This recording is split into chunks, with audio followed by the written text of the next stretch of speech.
All right, welcome. In today's explainer, we're going to level up. We're moving past the basics to really dig into the anatomy of one of the most powerful tools in all of algebra, the polynomial. I mean, think about it. You've already put in the work. You know your way around a straight line like the back of your hand. The whole y equals mx plus b thing, that's familiar territory. That was level 1, and you absolutely crushed it. And you didn't stop there, right? You leveled up to quadratics. You were tackling those parabolas, mastering their vertices, their axes of symmetry. That was level 2. Cleared. So, here's the big question. Are you ready for what comes next? Because this is where the world of functions really truly opens up. We're about to go from some simple lines and curves to a tool that can model almost anything you can possibly imagine. Okay, so think of polynomials like a super exclusive club. Not just any old equation can get in. There's a bouncer at the door, and he's got a very specific, but actually surprisingly simple set of rules for entry. Let's get to know him. So here it is, the official definition. But don't let all that text intimidate you. A polynomial is really just an expression built from a few simple parts. You've got your variables, like x, and you've got coefficients, which are just the numbers out in front. You can add them, subtract them, multiply them. The only real catch, the big rule, it all comes down to the exponents. And this lays it out perfectly. The bouncer, he's going to let terms like x squared or 1/2 x cubed right on in. But if you show up with a negative exponent, like x to the negative 2, you're denied. A variable under a square root? Nope, that's really just a fractional exponent in a clever disguise. And a variable in the exponent? Oh, you are definitely not on the list. So here it is. This is the master key to the whole club, the one rule that matters more than anything else. The exponents on the variables have to be whole numbers. 0, 1, 2, 3, and on. No negatives, no fractions. That's it. That's the secret handshake. All right, so we're inside the club. Now it's time to learn the lingo.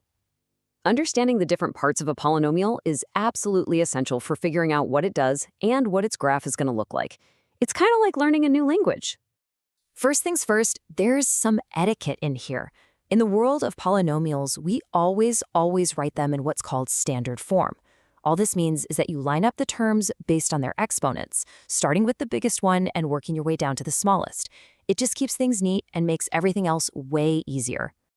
Let's see this thing in action. Say we've got f of x equals 6 minus 2x cubed.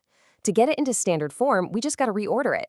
The term with the highest exponent, that negative 2x cubed, it needs to go first. So we rewrite it as f of x equals negative 2x cubed plus 6. See? Now it's ready for us to break it down. And once it's in standard form, we can easily pick out the key vocabulary. The degree? That's just the biggest exponent you see. In our case, it's a 3. The leading coefficient? Well, that's the number attached to that very first term, which here is a negative 2. And that number just hanging out by itself at the end, that's our constant term, 6. And hey, just like in biology, we have special names for these things. You already know a degree 1 is linear and a degree 2 is quadratic.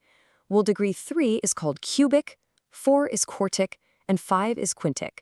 It's just a faster way to classify them based on their most important feature, their degree. Now for the really fun part, spotting the imposters.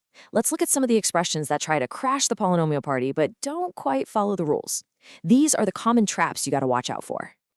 Okay, first one up, y equals 4x squared minus 3 over x. So, what do you think? Does this get past the bouncer? Think back to that master key, that one big rule. What's really going on with that fraction?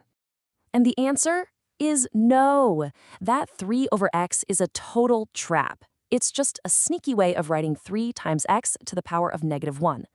And what's our one big rule? No negative exponents. This imposter gets turned away at the door.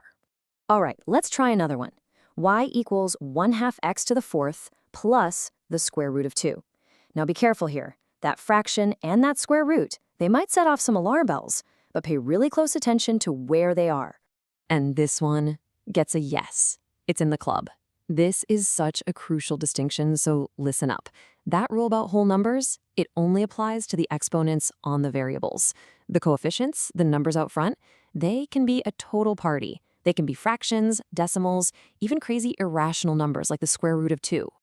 So, to recap the biggest pitfalls, don't confuse a high degree with a complicated function. I mean, x to the 100th power plus 1 is a really simple polynomial. It only has two terms, but its degree is 100.